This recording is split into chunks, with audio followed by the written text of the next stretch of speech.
tournant des années 2000, un bruit court encore dans les cercles étudiants de Strasbourg. Les cadavres utilisés pour les exercices de dissection des cours d'anatomie de l'université de médecine seraient ceux de juifs assassinés pendant la Deuxième Guerre mondiale. Légende urbaine, réalité historique, un témoignage publié dans le Monde diplomatique tente à confirmer cette rumeur. C'est la libération. Je suis étudiant en médecine, première année. J'entre dans la grande salle d'autopsie, je m'apprête à commencer la dissection du cadavre. Je m'aperçois que tout son corps est parcouru de profondes meurtrissures. Il est circoncis. À titre de curiosité, je me mets à parcourir toute la salle de dissection en m'arrêtant attentivement devant chaque table. Tous les cadavres, hommes et femmes, sont profondément marqués par des coups. La plupart des hommes sont circoncis. Je retourne à ma place. Je suis dégoûté. J'ai envie de vomir.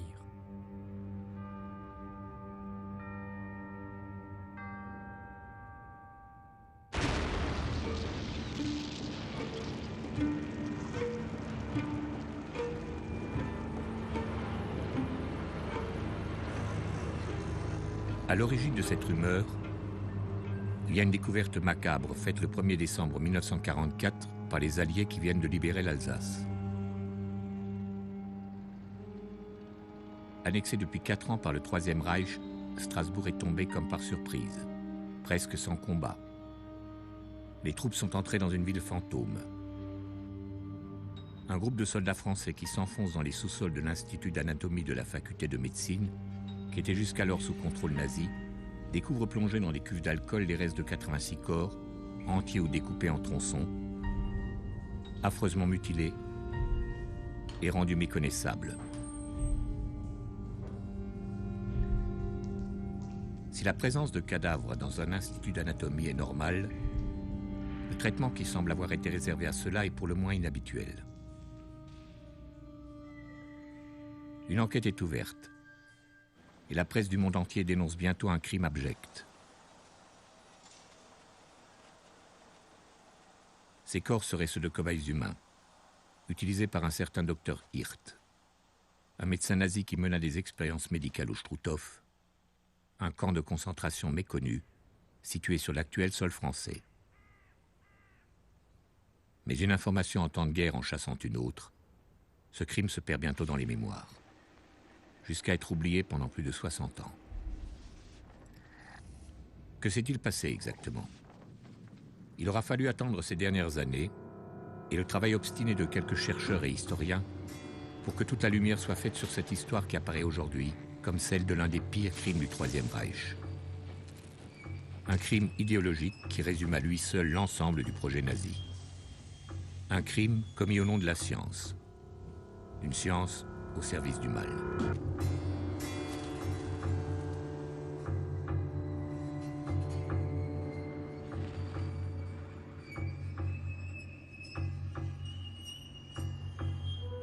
Tout commence le 23 novembre 1941 à l'inauguration de la nouvelle université du Reich de Strasbourg. L'Allemagne nazie vient d'annexer l'Alsace et sa capitale, Strasbourg, est redevenue allemande, comme elle était avant la Première Guerre mondiale. Hitler a passé le Rhin le jour anniversaire du traité de Versailles et visité au petit matin une ville que l'Exode a abandonnée aux soldats.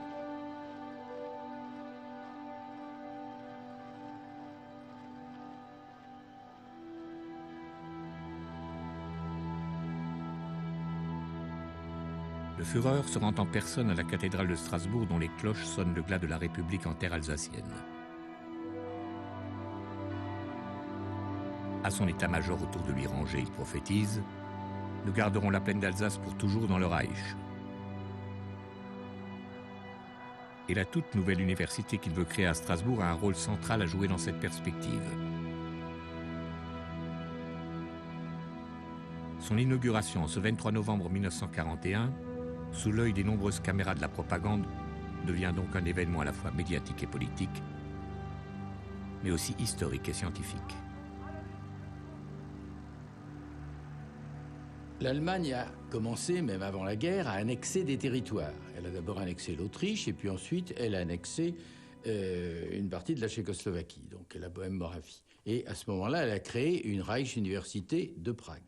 Ensuite, quand elle a annexé la partie occidentale de la Pologne, elle a créé la Reich-Université de Poznan. Et quand elle a occupé la France, elle a prévu une annexion de l'Alsace à la province de Bade et créé la Reich-Université de Strasbourg. Il faut comprendre que dans l'esprit des nazis, ces Reich-Universités devaient être des éléments pilotes, en quelque sorte, de l'enseignement de la science allemande dans les régions récemment annexées. Donc, des zones où l'on mettrait les meilleurs universitaires pour développer justement les idéologies de la science allemande, de la science nazie. Le nazisme se fonde sur des postulats qui appartiennent à la culture scientifique du temps. Enfin, du temps, j'entends par là, de l'Europe depuis la seconde moitié du 19e siècle. Le développement de la médecine, le développement de la médecine virale, de la médecine bactériologique, le développement de l'anthropologie, le développement des sciences de la nature en général, de la biologie, de la génétique, etc. Et sur ce socle de culture scientifique, les nazis bâtissent une théorie politique, une vision de l'homme, une vision de la cité, une vision du groupe humain, et une vision de l'univers, si vous voulez, et de l'histoire, une vision des trois temporalités, qui se prétend scientifique. Donc, si science nazie il y a, c'est une science strictement particulariste, qui prend pour principe et pour fin, c'est-à-dire que pour socle et pour objectif, la seule prospérité, la seule survie et la seule puissance de la race nordique, germanique-nordique, allemande, selon les termes qui varient d'une source à l'autre.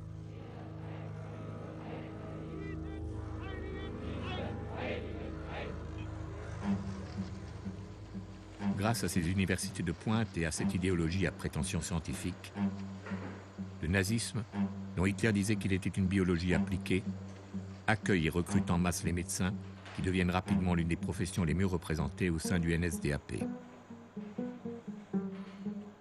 Les médecins vont trouver dans le national-socialisme, qui est, je le répète, une biologie appliquée, la possibilité d'arriver en quelque sorte au premier rang sur la scène de la science, ce qu'ils n'occupaient pas auparavant. Ils étaient vraiment intégrés dans leur discipline. Là, véritablement, il va y avoir une fusion entre la politique et la médecine qui va leur permettre d'être à la fois dans l'idéologie nationale-socialiste et à la fois des maîtres dans leur discipline, en tout cas dans l'Allemagne nazie. Donc il y a une double séduction du national-socialisme vers ses médecins et séduction du national-socialisme par ses médecins qui lui permettent de justifier toutes ses activités et en particulier dès avant même 1939, ses activités criminelles.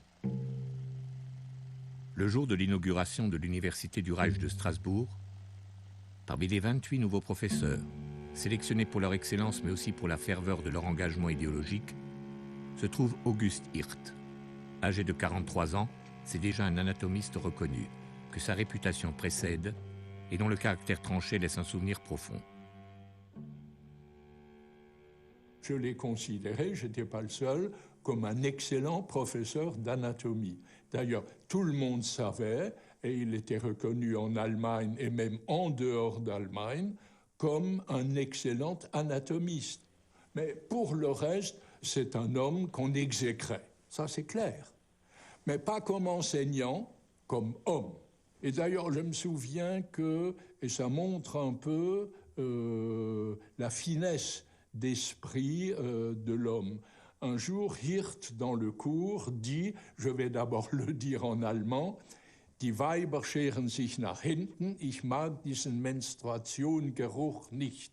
Ça veut dire, les étudiantes, en fait, je dirais presque les femelles, se mettent tout derrière, je ne supporte pas cette odeur de menstruation.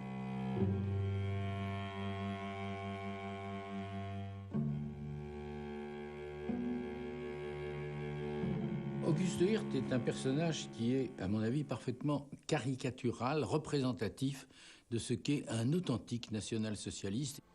Il est de famille suisse, mais il est né en Allemagne en 1898. Il est vraiment très allemand dès le début, puisqu'en 1914, il s'engage à 16 ans dans l'armée impériale allemande. Il est grièvement blessé au visage, dont il gardera d'ailleurs de nombreuses cicatrices, et il est réformé en 1916 avec la croix de fer. Pour quelqu'un comme Auguste Hirt, la défaite et le traité de Versailles représentent un traumatisme majeur. Parce qu'en Allemagne, on s'est battu en croyant vaincre, on a été vaincu, on s'est battu et on est mort pour rien. Et pour moins que rien, à vrai dire. Puisque le traité de Versailles affaiblit considérablement l'Allemagne en retirant à l'Allemagne 15% de son territoire et 15% de sa population. Alors, pourquoi est-on mort? Pour perdre, pour plus que perdre. Et on est mort également on s'est battu et on est mort dans un contexte où il n'y a plus de sens au sacrifice humain, au fond. Dieu, en Allemagne, comme un peu partout en Europe, a tendance à partir sans laisser d'adresse à cette époque, un phénomène de sécularisation, de déchristianisation. On croit de moins en moins en Dieu, donc mourir pour Dieu, ça c'est plus tout à fait d'actualité. Pour la patrie, il n'y a plus de patrie. Pour le Kaiser, il n'y a plus de Kaiser. Comment faire? Comment retrouver un sens dans tout ça? Ce sens perdu, Auguste Hirt le cherche un temps dans la médecine. Il s'absorbe pendant 10 ans dans des études longues et difficiles. Il va consacrer toute cette période jusqu'en 1933 à des études de médecine. De médecine et d'ailleurs très directement d'anatomie comparée, puisqu'il fait sa thèse sur l'anatomie comparée des sauriens. Et puis, il va faire de nombreuses publications d'embryologie. Donc, il est certain que jusqu'à l'arrivée du pouvoir d'Hitler, sa préoccupation principale, c'est le travail, c'est la création d'une carrière médicale où il va vraiment exceller dans ce domaine. Mais Hirt n'en reste pas moins attentif aux événements politiques qui agitent l'Allemagne des années 20. Et il voit lui aussi dans le nazisme une réponse complète et globale à ses différentes préoccupations. Il est assez tôt séduit par l'idéologie nationale-socialiste. S'il n'entre dans le parti qu'en 1937, il était déjà membre de la SS dès 1933. Et là, on peut effectivement... il y a une différence à faire. Parce qu'une adhésion à la SS, c'est une adhésion à mes yeux, qui a un sens idéologique bien plus profond qu'une adhésion au parti, qui peut sembler, pour beaucoup, c'était le cas pour beaucoup d'universitaires, de pur opportunisme, puisqu'il était obligatoire d'être dans le parti pour avoir une chaire à l'université. Il avait déjà franchi le pas, et de manière bien plus dure et bien plus importante, dès 1933. Mon honneur s'appelle fidélité. Si le serment de la garde prétorienne d'Hitler est un serment d'allégeance au Führer, c'est d'Heinrich Himmler, le chef suprême de la SS, qu'Auguste Hirt se sent le plus proche. Himmler a une vision du monde nazi, essentiellement nazi, avec quelques inflexions, quelques spécificités personnelles. Ce qu'il partage évidemment et éminemment avec quelqu'un comme Hitler, mais aussi avec quelqu'un comme Auguste Hirt ou d'autres scientifiques, c'est l'idée selon laquelle il y a des races, elles ne doivent pas être mélangées, qu'elles sont hiérarchisées, que la race germanique est créatrice de toute culture, etc. Et qu'elle est appelée à un destin manifeste, et que pour assurer ce destin manifeste, il faut lui donner les moyens de sa subsistance par la conquête d'un espace vital et par la mise en esclavage de populations allogènes et la destruction de son ennemi bactériologique, qui est l'ennemi juif. Ça, c'est quelque chose qui est commun à tous ces gens-là. Auguste Hirt, qui devient bien vite l'un de ses protégés, incarne aux yeux du Reichsführer l'archétype du médecin SS. Soldat avant d'être médecin. Fanatique avant d'être scientifique, raciste avant d'être praticien. C'est d'abord l'idéologie SS qui l'imprègne. Donc un racisme très singulier qui est en quelque sorte la quintessence de l'idéologie nationale-socialiste.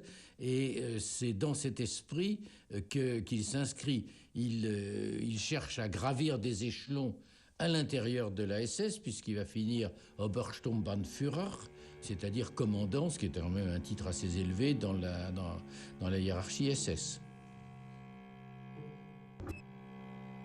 Ce 23 novembre 1941, dans la coulisse de l'inauguration de l'université du Reich de Strasbourg, Auguste Hirt rencontre un mystérieux personnage.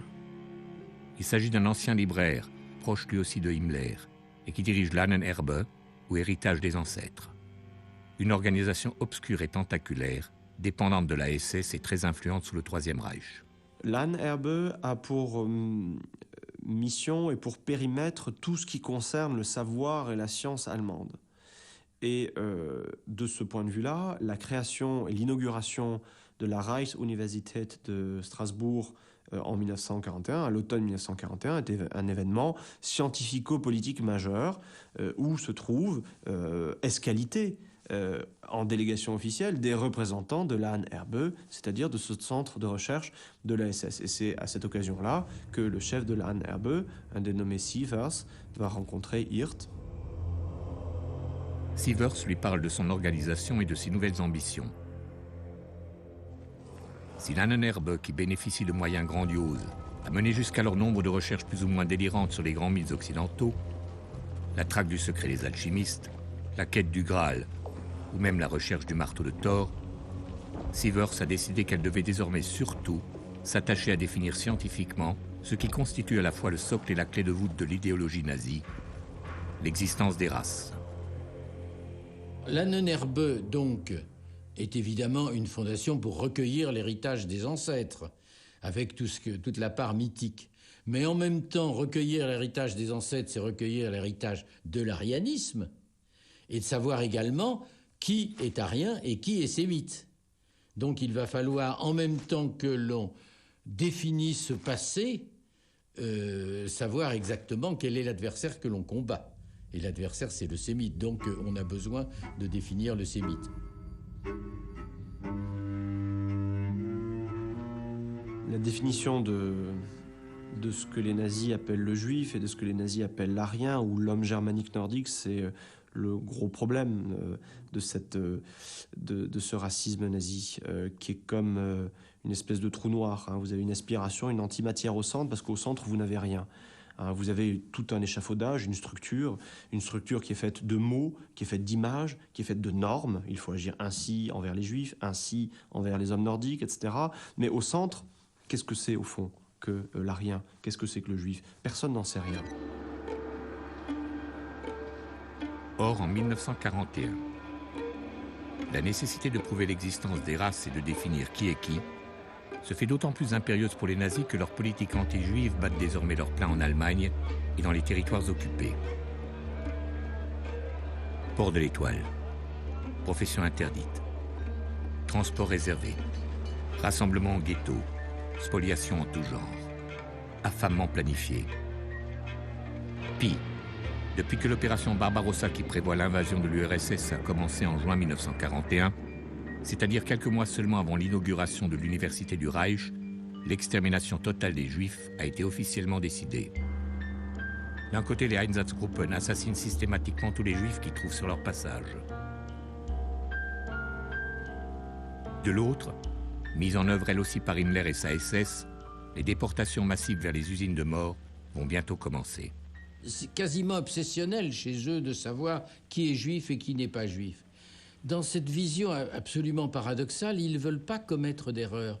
Ils ne veulent pas tuer des gens qui ne sont pas juifs. Et donc, cette recherche scientifique, bien entendu pseudo-scientifique, est prioritaire.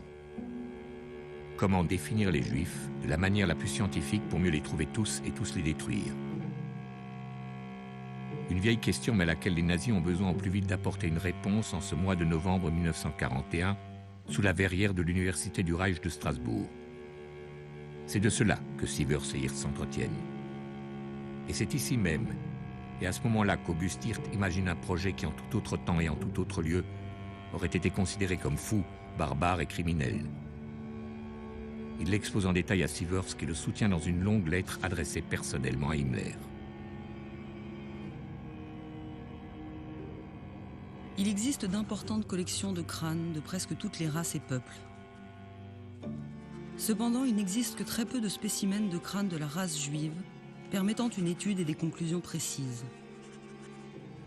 La guerre à l'Est nous permet de remédier à cette absence et d'obtenir des preuves scientifiques et tangibles en nous procurant les crânes des commissaires juifs bolcheviques qui personnifient une humanité inférieure, repoussante, mais très caractéristique. Après la mort de ces juifs, dont on aura soin de ne pas endommager la tête, on séparera la tête du tronc et on l'enverra à la nouvelle université allemande de Strasbourg, qui est le meilleur endroit pour les étudier. Les recherches d'anatomie comparée et les recherches sur la race pourront alors commencer. Ce projet de collection de crânes est validé au plus haut niveau. Himmler se dit très intéressé et ordonne à Sievers d'engager Hirt au sein de l'Ahnenerbe. Ce qu'il fait aussitôt en lui confiant la direction de la section H de l'Institut des recherches militaires. H comme Hirt. Grâce à ses nouvelles responsabilités, Hirt lance alors plusieurs cycles d'expériences médicales. Il mène directement ou soutient et encadre depuis l'Université du Reich de Strasbourg des recherches sur les gaz de combat ou sur le typhus exanthématique. Et le recours aux cobayes humains sélectionnés dans les camps de prisonniers devient pour lui la norme. Mais si Hirt se concentre un temps sur ses nouvelles recherches, il n'en oublie pas pour autant son projet fondamental de collection anatomique.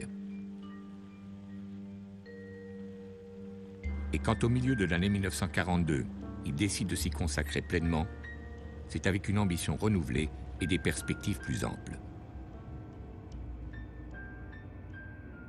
L'idée devient effectivement non plus simplement de collectionner anatomiquement les crânes, mais de collectionner cette fois-ci des corps entiers, pour bien montrer le spécimen du judéo-bolchevique dans son entité, et pas seulement au niveau du crâne.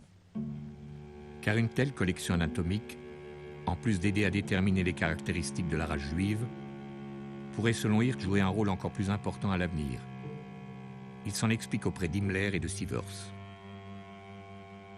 Il dit voilà, bientôt nous n'aurons plus de juifs, en gros, puisque ce que les nazis appellent la solution finale de la question juive est quelque chose qui a déjà commencé en juin 1941 sur le front de l'Est par l'assassinat systématique par les Einsatzgruppen des civils juifs qui se trouvent en territoire soviétique. Bon. Il y a fort à parier donc qu'un jour il n'y ait plus de juifs. Or, nous, en tant que scientifiques, nous devons garder, ne serait-ce que pour les nécessités de la science et la beauté de la connaissance, nous devons garder trace de cette existence qui un jour peut-être aura disparu. Autrement dit, la collection anatomique du docteur Hirt, qui consiste à décharner des cadavres pour en garder les squelettes, après avoir relevé et conservé sur les gens qu'on aura tués toutes sortes de données anthropométriques et toutes sortes de données sociales, leur identité, leur âge, leur provenance, etc., cette collection anatomique est l'exact équivalent de ce que la SS veut créer à Prague, c'est-à-dire un musée juif. On va garder une trace de ce qu'aura été la race juive, la pseudo-race juive en Europe. Une trace anatomique par cette collection de squelettes, une trace culturelle par une espèce de musée de folklore juif où on exhibera une Torah, où on exhibera un candélabre à 7 branches, où on exhibera des outils du culte et des vêtements, des intérieurs juifs, une trace donc de ce qu'aura été cette population qui, un jour peut-être, certainement, aux yeux de la SS, aura disparu. Hirt a des exigences, il veut des gens qui sont vraiment des frais, du produit frais. J'emploie des mots horribles, des mots monstrueux pour montrer combien est dépourvue de toute compassion la vision de ces criminels qui sont véritablement les criminels les plus absolus de l'idéologie nationale-socialiste. Alors, il est évident que le problème, c'est qu'il faut avoir des corps de juifs intacts et en bon état, et que le seul lieu où s'opère une sélection, c'est à Auschwitz. La destruction des juifs de Pologne se fait dans 2 lieux différents, Chelmno par les camions à gaz et les 3 centres de Belzec, Sobibor et Treblinka, où l'on tue immédiatement les gens, on les détruit immédiatement. Soit qu'on les entasse dans des charniers, soit qu'on les incinère. Donc le seul lieu où on peut disposer de juifs en bonne santé qui sont utilisés comme main-d'œuvre, c'est à Auschwitz. La bureaucratie nazie se met alors à tourner à plein régime et les courriers s'échangent au plus haut niveau de l'appareil d'État. Berlin, le 2 novembre 1942. De l'Ahnenerbe à l'état-major d'Heinrich Himmler. Pour des recherches anthropologiques, le professeur Hirt demande que 150 squelettes de juifs lui soient fournis dans le camp d'Auschwitz. Il est dorénavant nécessaire qu'un ordre direct du Reichsführer SS soit émis dans ce sens à l'Office de sécurité du Reich. Berlin, le 6 novembre 1942. de l'état-major d'Heinrich Himmler à Adolf Eichmann. Le Reichsführer SS a émis une directive pour qu'on fournisse au professeur Hirt tout ce dont il a besoin dans ses recherches. Je vous demande donc de faire en sorte que sa collection soit rendue possible. À partir de ce moment-là, Hirt obtient un droit d'entrée dans le système concentrationnaire. Mais comme il n'entend pas aller lui-même à Auschwitz, August Hirt demande à Lahnenerbe de financer une mission spéciale emmenée par Bruno Beger, l'un des meilleurs anthropologues de l'époque, mais aussi un nazi convaincu et un ami de longue date. Bruno Beger war ein Anthropologe, der in München arbeitete. Bruno Beger était anthropologue à Munich. Ses travaux étaient aussi imprégnés par l'idéologie raciste. Il avait pour sujet de recherche l'histoire du développement de la race aryenne. Et c'est dans cette optique qu'il avait participé notamment à une importante expédition au Tibet au milieu des années 30. Commanditée par Lahnenerbe en 1938 et conduite par Bruno Beger en personne, cette expédition au Tibet avait pour but de prouver que l'origine de la race aryenne se trouvait sur les hauts plateaux tibétains. Bien que peu convaincante d'un point de vue scientifique, cette mission avait démontré la puissance de Lahnenerbe, capable d'envoyer au bout du monde sur une durée de 8 mois tout un groupe de scientifiques qui y avaient procédé à des séries de mesures, effectué des centaines de moulages, filmé et photographié les populations. Bruno Beger en était revenu auréolé d'une certaine gloire. Un homme qui se considère comme un savant, capable de mener des recherches raciales de pointe, et Hirt, qui est un de ses amis, avec qui il a déjà collaboré, lui dit « Moi, je peux faire une collection de squelettes à l'université de Strasbourg. » Et Beger lui dit « Bon, ben, on va tuer des gens à Auschwitz, et puis on va te les envoyer. » En juillet 1943, une équipe de 3 personnes débarque à Auschwitz. Bruno Beger, un anthropologue qui s'appelle Fleischhacker, Hans Fleischhacker, et un personnage qui est chargé des moulages, il s'appelle Gabel, et Willy Gabel, je crois, et il a fait partie, je crois, de l'expédition du Tibet. Donc, ils vont choisir 115 personnes, et ils vont exécuter des moulages, des photographies, des mensurations, qu'ils vont transmettre à Hirt. Des 115 personnes sélectionnées au départ, on n'en retient que 87. Beger n'avait pas d'idée claire sur la façon dont il allait choisir les 150 personnes une fois à Auschwitz. Pour désigner ces femmes et ces hommes juifs, il a peut-être pensé s'appuyer sur des critères physiques qui lui semblaient indiscutables pour faire un tri représentatif. Je ne sais pas. Sur ce point, il n'existe aucun témoignage.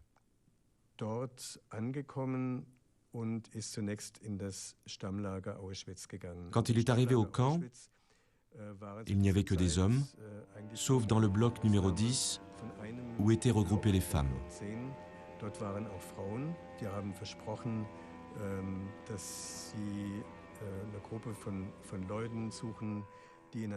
On leur a annoncé qu'un petit groupe allait être transféré dans un camp où les conditions de vie étaient meilleures qu'à Auschwitz.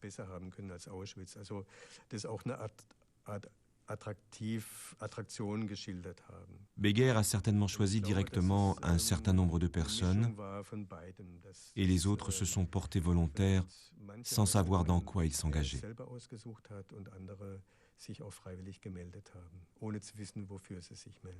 On est déjà dans l'horreur absolue parce que ce sont, je pourrais dire en termes nazis, des Stücke. Ce sont des objets, ce sont des pièces. Hein.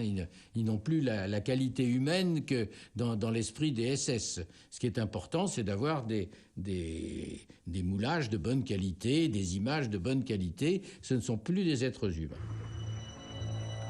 Hirt refuse que Beger assassine ses spécimens à Auschwitz. Les cadavres ne résisteraient pas à un transport de 2000 km en plein mois de juillet. Les Stücke seraient trop abîmés à leur arrivée. Il a donc été convenu qu'après leur sélection, les hommes et les femmes seraient convoyés vivants et en train depuis la lointaine Pologne jusqu'en Alsace. Mais avant d'être traités à l'Institut d'anatomie par Hirt lui-même et ses collaborateurs, il va bien falloir procéder à leur assassinat. Deux questions se posent. Où et comment faire ? Il se trouve que depuis mai 1941, dans les Vosges, à 50 km de Strasbourg, il y a un camp qui en plus offre, j'allais dire, toutes les garanties de discrétion. On est là au sommet d'une montagne, avec une zone interdite tout autour, un accès totalement interdit à tout regard extérieur. Il y a donc possibilité de faire quelque chose. Bon. Et il faut voir ça sous un angle très opportuniste. Il y a là une situation qui existe, une possibilité qui existe pour Hirt. Ce camp, c'est le KL Natzweiler, plus connu sous le nom de Struthof. Un camp qui est le seul que les nazis établirent sur l'actuel sol français et qui accueillit entre 1941 et 1944 plus de 52 000 déportés venus de toute l'Europe.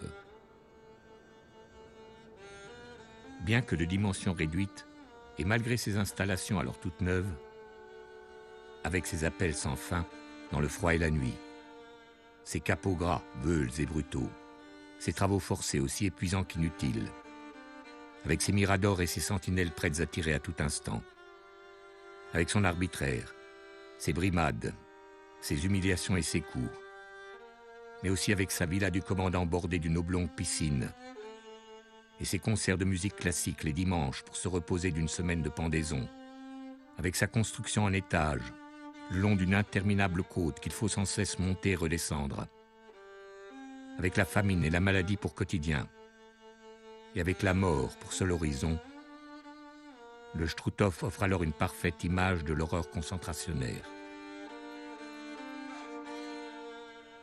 C'est dans ce lieu fort clos et terrifiant, qu'il connaît bien pour y mener parfois ses expériences sur cobayes humains, qu'August Hirt a choisi de faire venir en août 1943 ses 87 spécimens. Ces détenus arrivent à Natzweiler et ils sont mis dans un bloc qui avait été terminé il y a quelques mois avant, qui est le bloc numéro 13, bloc que l'on avait lui-même entouré de barbelés, qu'on avait vidé de ces détenus.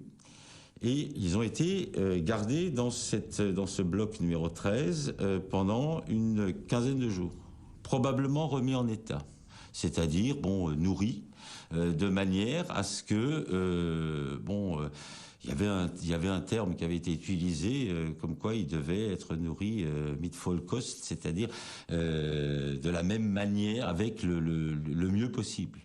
Voilà. Donc de manière à ce qu'ils aient une apparence physique qui soit convenable.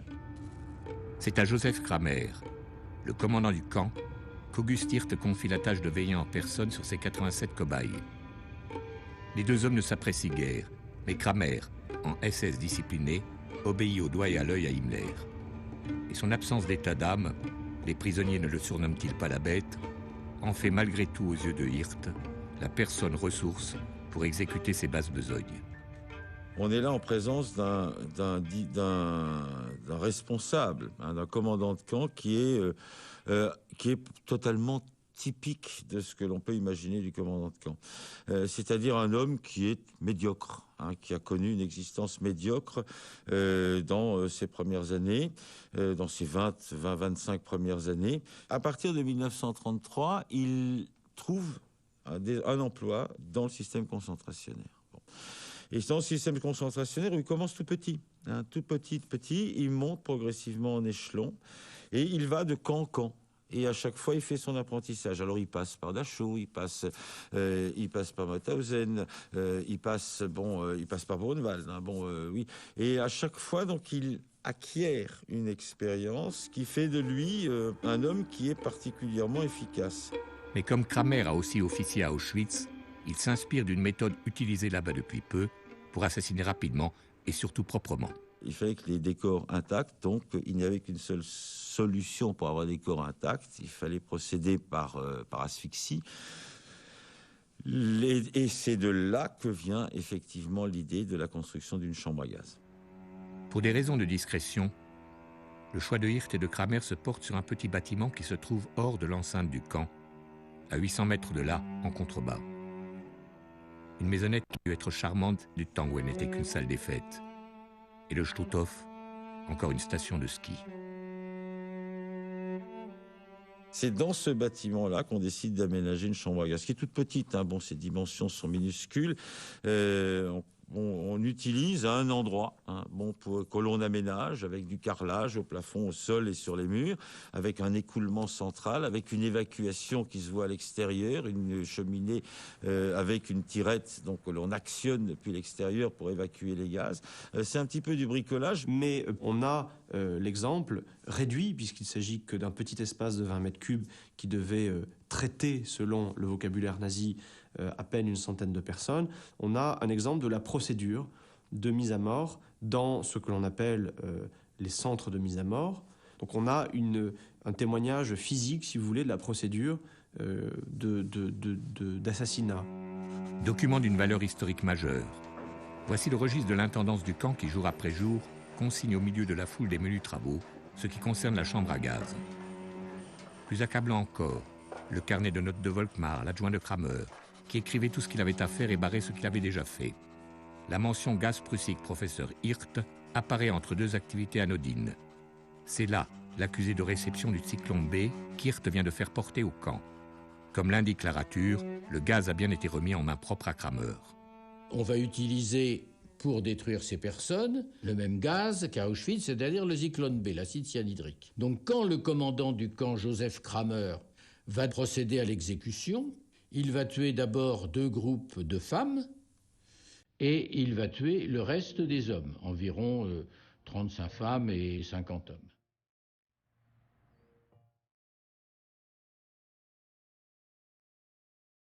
Par de chaudes soirées d'août 1943, en 4 groupes distincts, les 87 hommes et femmes sont dirigés vers la minuscule chambre à gaz de 9 mètres carrés. Une femme se révolte, elle est abattue, et son corps écarté de la collection. Hirt n'est pas là, c'est Kramer qui va diriger les opérations. Après la guerre, dans ce qui reste l'un des très rares témoignages directs sur une opération de gazage, celui-ci décrira cette exécution avec une minutie qui fait horreur. Je commençais par faire conduire à la chambre à gaz, un certain soir vers 9 h, un premier groupe d'une quinzaine de femmes. Je déclarais à ces femmes qu'elles devaient passer par la chambre de désinfection et je leur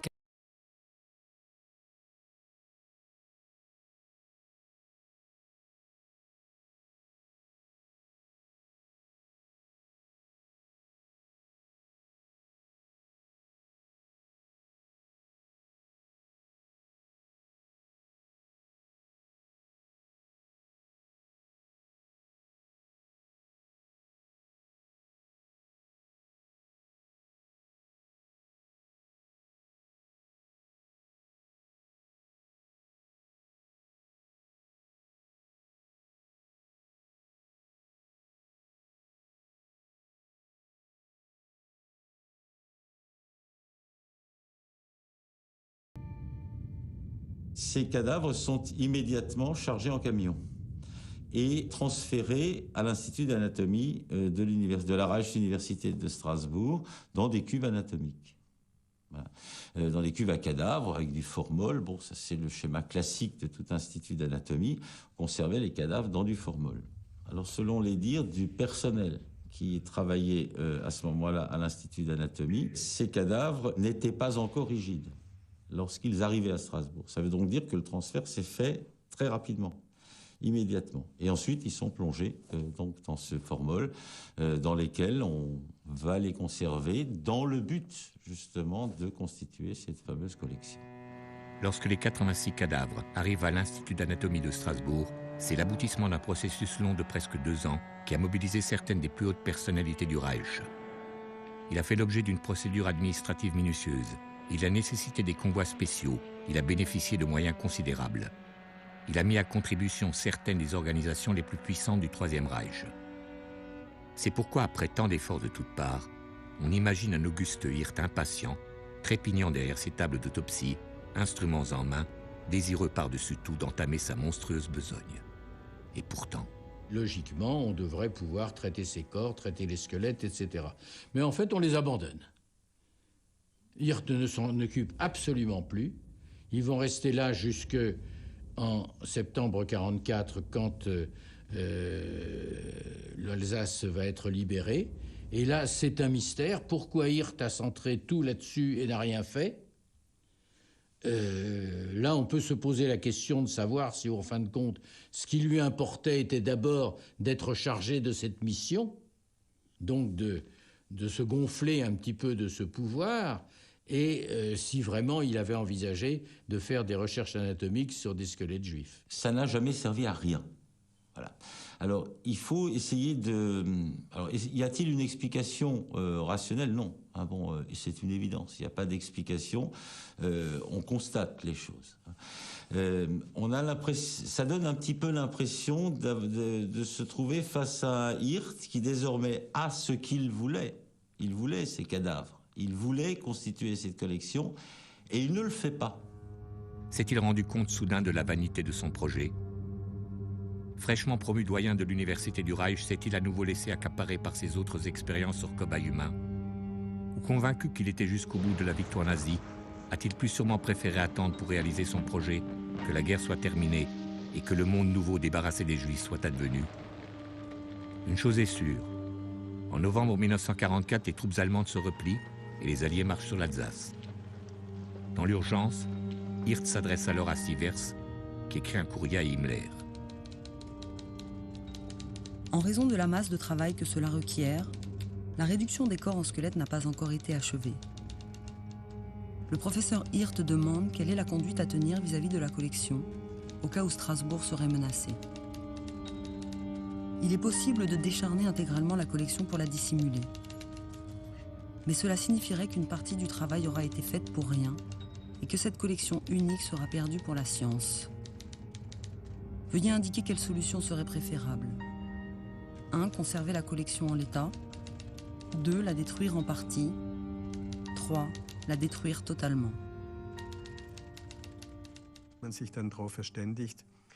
Finalement, il a été décidé que les cadavres seraient détruits pour éliminer les preuves et dissimuler le crime. Mais l'opération n'aura pas été jusqu'au bout. 16 cadavres sont restés entiers. Les autres corps ont été découpés en 4. Pour rendre leur identification encore plus difficile, on a détruit les têtes et arraché les chiffres tatoués sur leurs bras.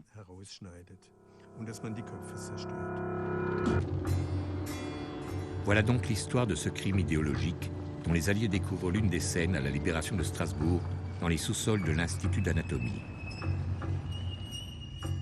Et voici le résultat concret des efforts conjugués de ces soldats de la science, qui n'étaient en rien des barbares incultes et violents, mais des dignitaires savants, raffinés et reconnus.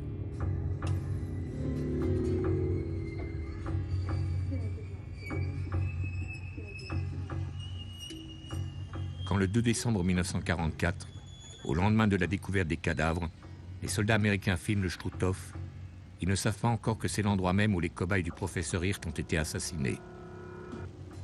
C'est le premier camp de l'archipel concentrationnaire que les troupes alliées du débarquement libèrent. Et il est alors complètement vide. Mais les installations encore intactes et les documents abandonnés leur permettent déjà d'entrevoir l'étendue et la variété de la criminologie nazie.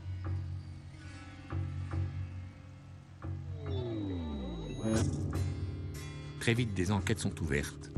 Et ce que l'on n'appelle pas encore la collection anatomique du professeur Hirt devient une priorité pour la justice civile et militaire. Les preuves s'accumulent, et assez tôt, grâce entre autres aux autopsies pratiquées sur les corps, et surtout au témoignage d'Henri Pierre, l'ancien garçon de laboratoire contraint et forcé de Hirt, qui a réceptionné les cadavres et noté leur matricule, tous les détails sont connus.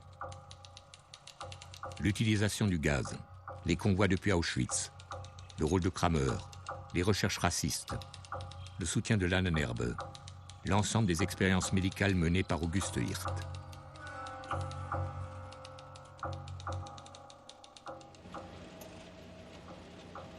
Et pourtant, malgré les campagnes de presse, les mandats d'arrêt, les dizaines d'arrestations et les grands procès, ce crime ne sera jamais jugé et demeure impuni.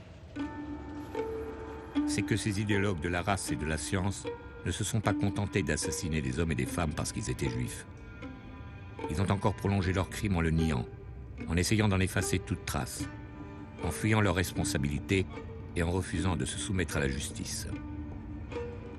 August Hirt d'abord, qui a fui en Allemagne en emportant les dents en or arrachées à ses 86 spécimens, se permet en janvier 1945 d'envoyer aux journaux qui l'accusent un interminable droit de réponse dans lequel il nie tout. Une analyse indépendante des cadavres présents dans l'Institut d'anatomie devrait démontrer qu'il s'agit de cadavres destinés à la dissection, tels qu'on les trouve dans tout institut d'anatomie du monde, et que la plupart sont morts d'une maladie ordinaire. De même, le fonds de matériel scientifique qui m'appartient devrait révéler que je me suis occupé de toutes sortes de choses, sauf de recherche raciale. Ce sont les derniers mots que l'on connaît de lui. Quelques semaines plus tard, en juin 1945, lui qui avait voulu faire une collection de crânes présentés de manière moderne, se tire une balle dans la tête en pleine forêt noire, fuyant jusqu'au bout la responsabilité de ses crimes. Dans ce choix, il ne fait qu'imiter Heinrich Himmler, le Reichsführer SS, ardent protecteur du projet de collection anatomique, qui se suicide lui aussi, mais aussi à Nure, pour échapper à son procès.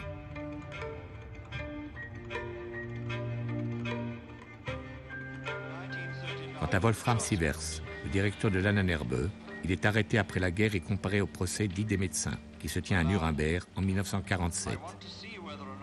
Il y est brièvement interrogé sur le projet de collection anatomique. Did you ever hear of Hirt's, Professor Hirt's skeleton collection?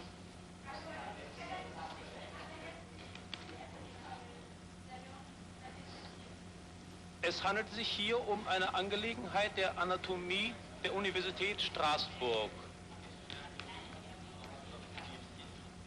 I asked you, did you hear about it?